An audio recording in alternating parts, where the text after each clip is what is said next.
fighting the Revolutionary War for more than 7 years, the Americans finally defeated the British, winning the fight for liberty and independence.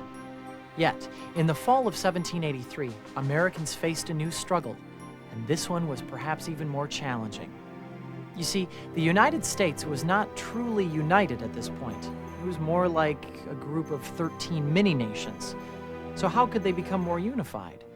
After nearly 200 years of British rule, would they be able to govern themselves successfully? Across Europe, many eyes focused on this infant nation to see what would happen next. The war may have been over, but for the Americans, the battle had just begun.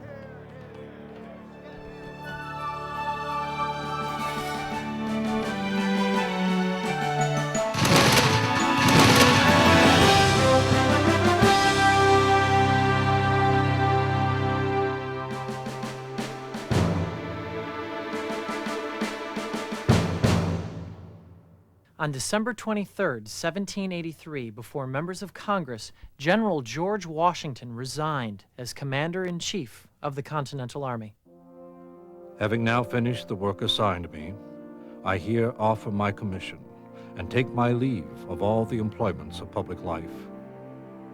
The fact that he turned in his commission to the civilian authorities and established the principle of civilian control of the military has been an essential element of our history.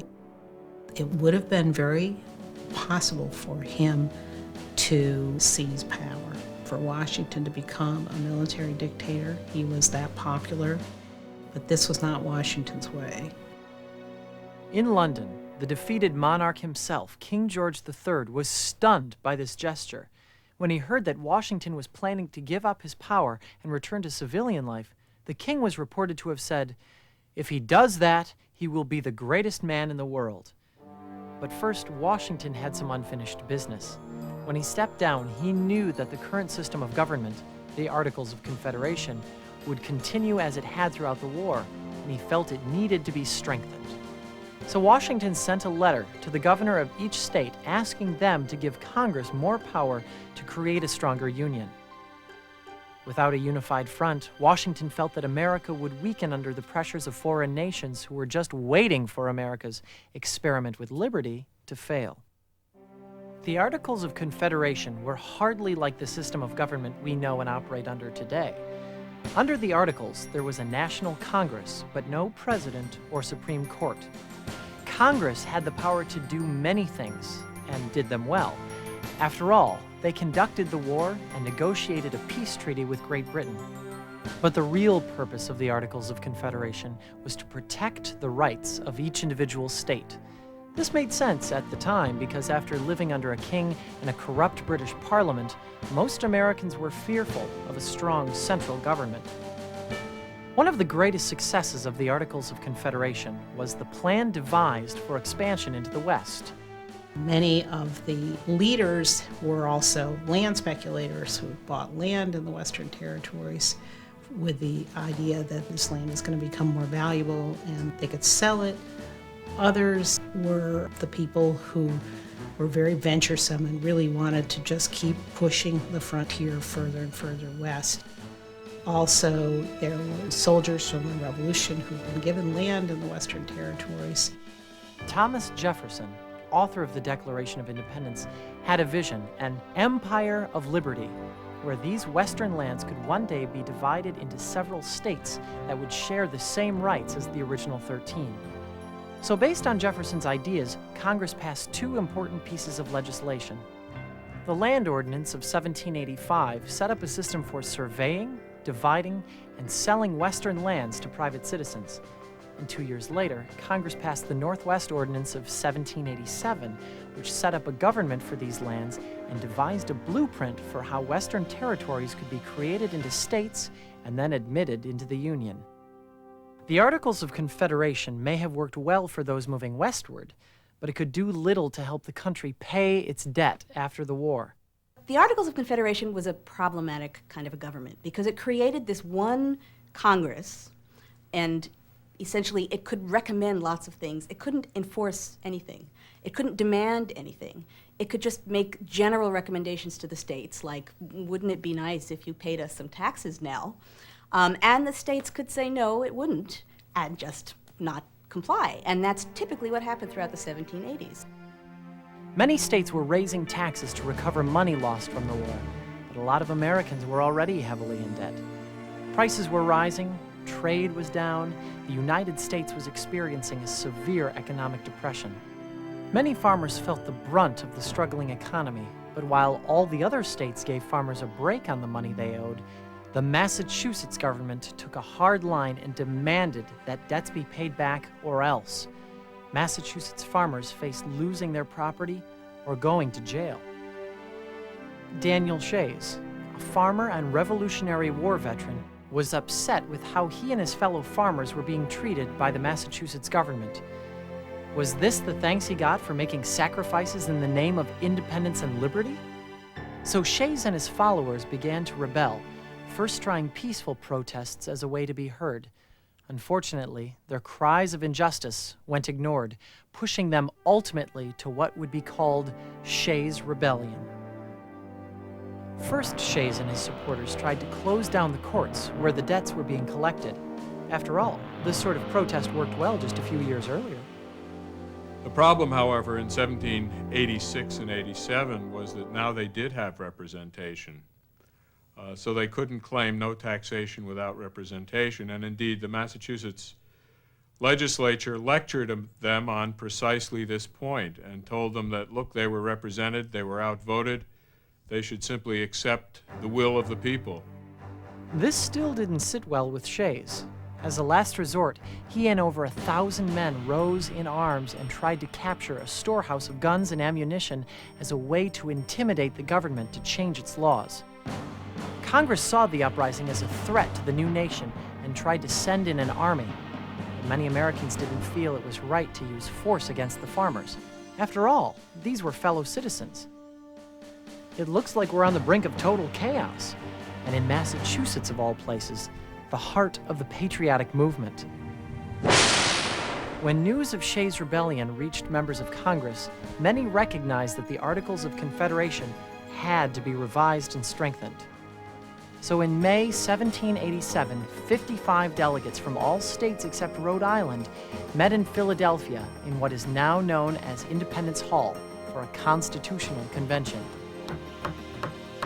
George Washington, who was asked to return from private life and represent Virginia, was elected to be the president of the convention. He presided over an impressive group of leaders, including 81-year-old Benjamin Franklin, Alexander Hamilton of New York, who served under Washington during the war, and a 36-year-old delegate from Virginia named James Madison. Washington may have supervised the Constitutional Convention, but it was James Madison who would later earn his place in history as the father of the Constitution. Small and soft-spoken, Madison came to the convention well prepared. He felt strongly that to simply revise the Articles of Confederation was not enough. Madison thought America needed a whole new form of government. He actually, before the Constitutional Convention, made essentially a little chart for himself of pros and cons of governments over time, and had little columns, good things, bad things. And he really thought that he could figure out the rules of politics and the rules of government, and then create a constitution according to those rules, and bang, America would have the greatest government in the world because it would follow the rules. And Madison wasn't alone in his beliefs. There were a handful of other delegates who also believed a new constitution needed to be drafted for the nation, a plan that would define the laws, principles, and processes of government. One of the things that Americans did when they were pondering creating a constitution was to look back over the long haul of history, to go all the way back to ancient Greece, ancient Rome, and to look at governments over time, and to try and figure out things that worked, things that didn't, patterns that worked, patterns that didn't. And the idea of checks and balances, for example, was something that didn't necessarily come in a little package. James Madison didn't say, I know, let's institute checks and balances. But what he did see over time was that governments that did have that sort of built-in security blanket where things could check other things, where no one part of the government necessarily was completely superior, that kind of government seemed to work best. So with the windows closed to keep away prying eyes and ears, the delegates would endure 3.5 months of intense debates in a hot and stuffy room to hammer out a new plan of government. The trick, of course, was to convince all the delegates that creating a new government was best for the country. And it was no surprise that during the convention, a lot of different people had a lot of different ideas about how to move forward. The leaders of the nationalist movement during the 1780s, people like Alexander Hamilton and James Madison, George Washington, were looking for something much more than a revision of the Articles of Confederation. They really believed that a whole new governmental structure needed to be created. Madison came to the Federal Convention with a plan, which was known as the Virginia Plan. Under this plan, there would be a strong federal government with 3 branches: the executive, judicial, and legislative branch. Sounds familiar, right? But unlike today's system of checks and balances, this plan gave almost all of the power to the legislature. The legislative branch would be divided into 2 houses, and representation would be based on the population of each state. That meant that larger states, like Virginia, would have more representatives than smaller states, like Delaware. Delegates from the smaller states opposed this idea, since it meant that larger states would be able to easily outvote smaller states. So several delegates from smaller states, including William Patterson of New Jersey, came up with their own plan, known as the New Jersey Plan. The New Jersey Plan was also about a national government with a powerful legislature, but under this plan, each state would have equal power, 1 vote per state in the Congress, just like the way it was under the Articles of Confederation. Well, guess what? The large states opposed the New Jersey Plan. They said, hey, we're larger, we've got more people, we deserve to have more power. While the smaller states said, that's not fair, it should be 1 state gets 1 vote. The issue of representation became a very big deal. Large states versus small states. Either there needed to be a compromise or the Constitutional Convention was over. Benjamin Franklin, the patriarch of the fight for liberty, had invested too much over the years to see America's chances of survival disintegrate over this issue. When a broad table is to be made and the edges of the planks do not fit, the artist takes a little from both and makes a good joint. In like manner here, both sides must part with some of their demands in order that they may join in some accommodating purpose. So delegates, led by Roger Sherman from Connecticut, took Franklin's advice and came up with a proposal which became known as the Great Compromise. Under this plan, Congress would consist of 2 houses, a lower house, the House of Representatives, and an upper house, the Senate. The House of Representatives would be elected on the basis of state population, and the Senate would be elected on the basis of equal representation, 2 members per state. Okay, so a compromise between large and small states has been reached. Check that off the list.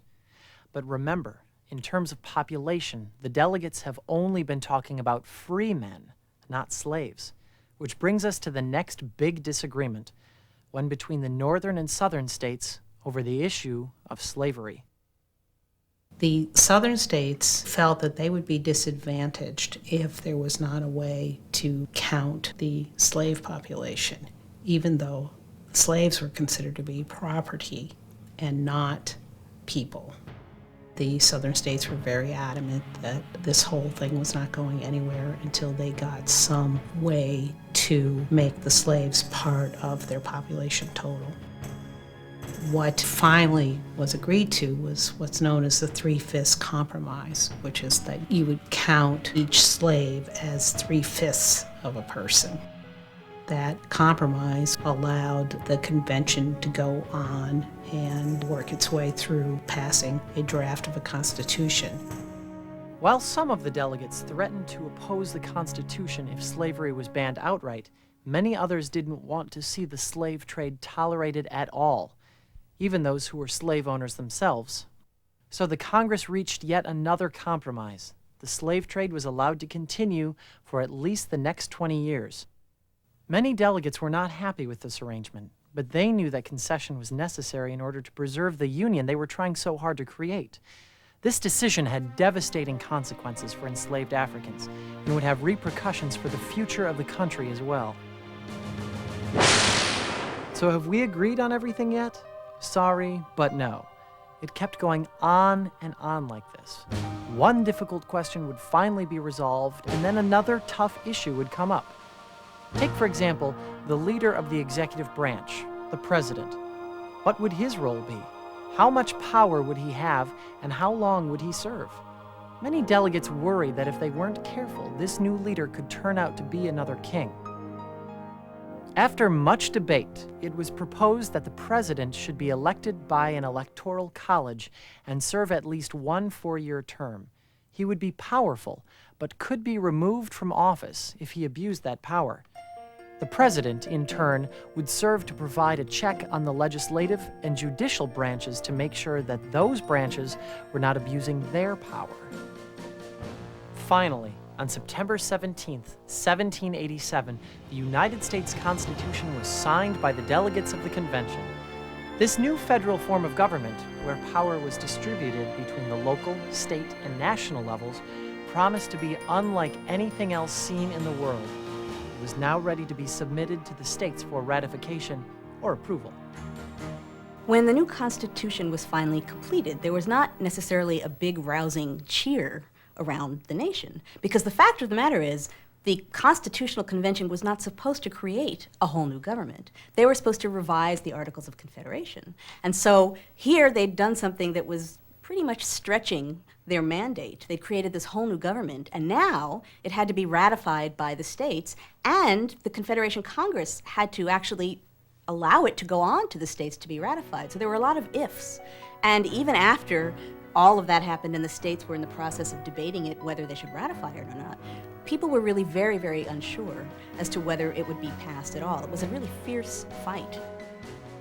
Some key states, like New York and Virginia, were against the Constitution, thinking it handed too much power to a central government and threatened state independence and American liberties.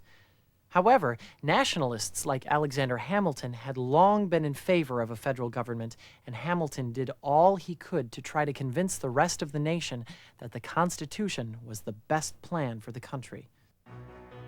In the fall of 1787, Hamilton invited John Jay of New York and James Madison to write with him a series of essays which would defend and explain this new Constitution to the public.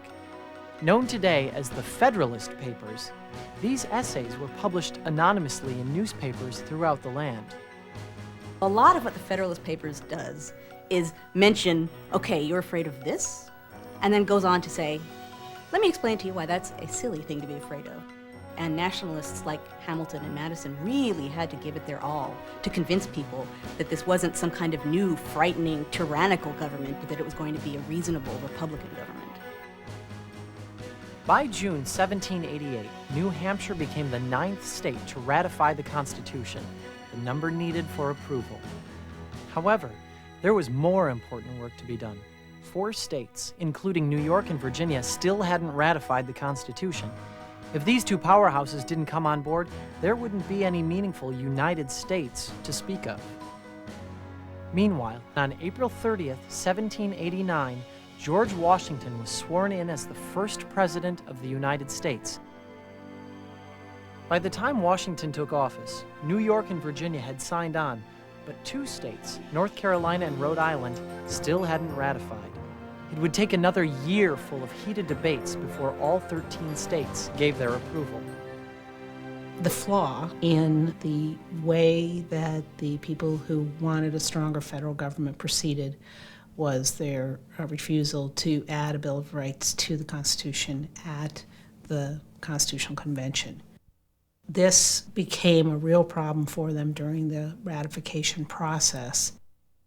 And so really, in the end, the way that the Constitution was ratified by the states was with the promise that once the government took effect, that one of the first things that they would do would be to create this Bill of Rights that would really ensure that all of the things that Americans considered really fundamental rights would be protected. Freedom of religion. Freedom of speech. Freedom of the press. Freedom of assembly. The framers of the Constitution believed that these freedoms weren't special rights given only to Americans. Instead, James Madison, the author of the first 10 amendments, insisted they were natural, inalienable rights of an individual, rights that the government could not take away. It sounds great on paper, but in reality, these rights were not offered to everybody at first. Africans were still enslaved, women did not have the right to vote, and Native Americans were not even considered to be U.S. citizens.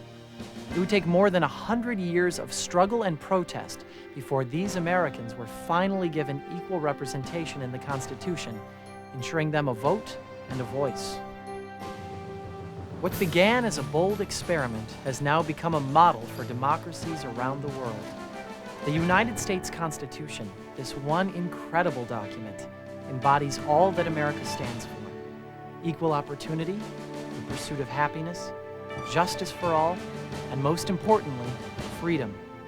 Specific freedoms that are guaranteed in our Bill of Rights, freedoms that people have sought since the first colonists arrived hundreds of years ago. And while no government is perfect, the United States has stood behind its democratic principles for over 200 years, principles that continue to be the driving force of American life.